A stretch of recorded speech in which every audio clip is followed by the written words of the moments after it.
If self-confidence is an attitude of mind, it's based on mental principles and mental laws, foremost among which is thought is creative.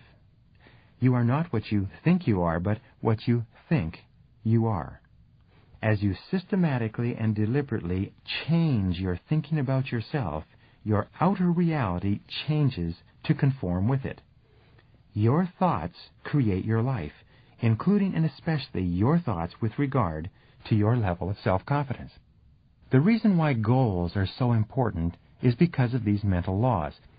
You are happy and successful to the degree to which you conform your life and your thinking to these laws and live in harmony with them.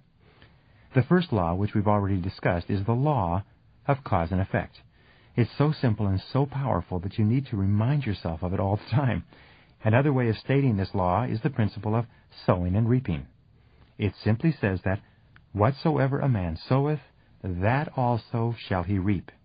If you sow clear goals and objectives in your mind, you will reap clear results and rewards in your outer life. A subset of the law of cause and effect is the law of attraction. This is considered to be one of the most important of all laws in explaining what happens to you. It simply says that like attracts like. It says that you inevitably attract into your life the people, ideas, circumstances, and opportunities that are in harmony with your dominant thoughts. Whatever you're thinking, most of the time, you're drawing into your life from all directions. This is why fuzzy goals bring fuzzy results, whereas clear goals bring clear results. And since your level of self-confidence is directly tied to how effective you feel you are in achieving your goals, it's very important that you know exactly what it is you want and that you think of nothing else. Another law, again a variation of the law of cause and effect, is the law of correspondence. The law of correspondence, as we mentioned before, says that your outer world tends to be a mirror of your inner world. Your outer world of health, wealth, and relationships will be a mirror image reflection of your thinking on each of these subjects. Your thought is the most powerful force in your universe. It is both creative and causative. Every minute of every day, it's forming the world around you. As Shakespeare said, nothing is, but thinking makes it so. Your life is what your thoughts make it. Another principle I mentioned earlier is the law of concentration.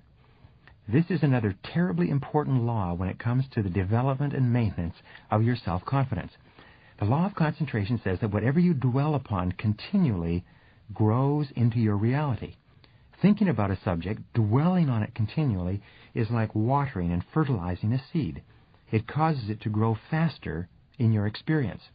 The more you dwell on any goal or subject, the more of your mental capacities are dedicated to making that goal or subject a reality. The law of concentration explains why unwavering dedication to a single purpose goes hand in hand with all great accomplishment.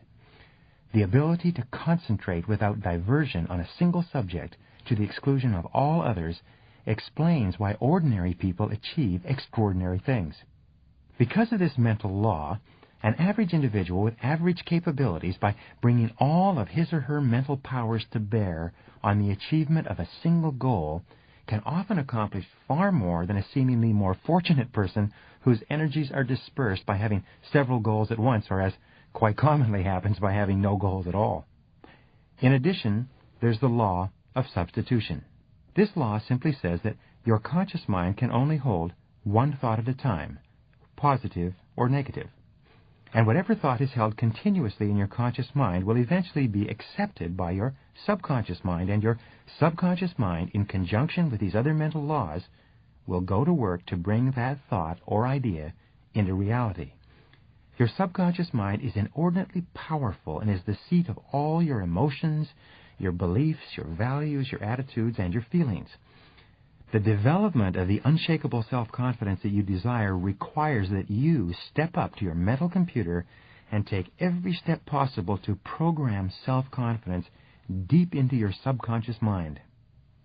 The final law you need to know in dealing with purpose, personal power, and self-confidence is the law of emotion. This law simply states that every decision that you make Every thought you think, every action you take is based on an emotion of some kind, either the emotion of fear at one end of the spectrum or the emotion of desire at the other end of the spectrum. When you hold a thought in your conscious mind and it's charged with an emotion of any kind, it's rapidly accepted by the subconscious. The subconscious then activates all the other mental laws and begins to turn that inner thought into an outer reality in your experience. The more powerful the emotion, the more rapid the change in your behavior and the change in your experience. And if the emotion is strong enough, the change can be instantaneous. For example, I had a friend who smoked for 30 years. He claimed that he couldn't quit smoking because it was a deeply entrenched habit going back to early adulthood. One day he had some chest pains and went to his doctor, who performed a series of tests on him. When the results of the tests were in, he sat my friend down and told him that he had a heart problem, and that if he continued to smoke, he would die within 6 months. Samuel Johnson once said, "When a man is to be hanged on the morrow, it clears his mind wondrously." Well, the idea of dying was so emotionally charged to my friend that he took out his cigarettes, threw them in the wastebasket, and never touched one again. In a positive vein, if you are absolutely convinced that you were meant to be a great success in life and that there's nothing in the world that could stop you from achieving great things as long as you persisted and threw yourself wholeheartedly into every activity, you would become an irresistible force of nature. The depth of your belief and the strength of your conviction would determine the power of your personality. If you really believe in your ability to succeed, you would become unstoppable. And you can develop this kind of belief, this inner confidence, by developing what I call the 4 C's. The first C stands for clarity, knowing exactly what it is you want to accomplish and exactly the person you wish to become. The second C is conviction, which is absolutely believing that you have the ability to do anything that you can put your mind to. The third C is commitment, which requires the willingness to make whatever efforts are necessary. And the fourth C is consistency, which refers to the strength of character to say and do certain things in a certain way every single day until you achieve the goals that you've set for yourself. With clarity, conviction, commitment, and consistency, you're on your way to developing the kind of confidence that will make everything possible for you. Probably the greatest single fear experienced by men and women in our society today is the fear of confrontation. People seem to be absolutely traumatized at the very idea of confronting another human being for any reason and under almost any circumstances. Psychologists explain to us that people engage in suppression of their true feelings by often pretending that everything is fine and that there's nothing the matter. They also engage in repression, where they push their angry emotions deep into their subconscious minds but below their levels of awareness rather than to deal with the problem squarely. And the most common psychological phenomenon is that of denial. Denial is not only the most widespread, but probably the worst of all the psychological mechanisms that people use to avoid confrontation and openness. People engage in denial when they refuse to face something in their lives that's making them unhappy. Denial is a form of repression that creates enormous stress, both psychological and physical. There's an old saying, "What the mind harbors, the body expresses." If one is denying or refusing to deal with something minor, if it persists for any period of time, the individual might contract a minor ailment. These seem to be ways of reacting to the fact that a person feels overworked and underappreciated. If what a person is not facing or dealing with is major, that is, a lot of ego or embarrassment is involved, he or she may come down with a major illness.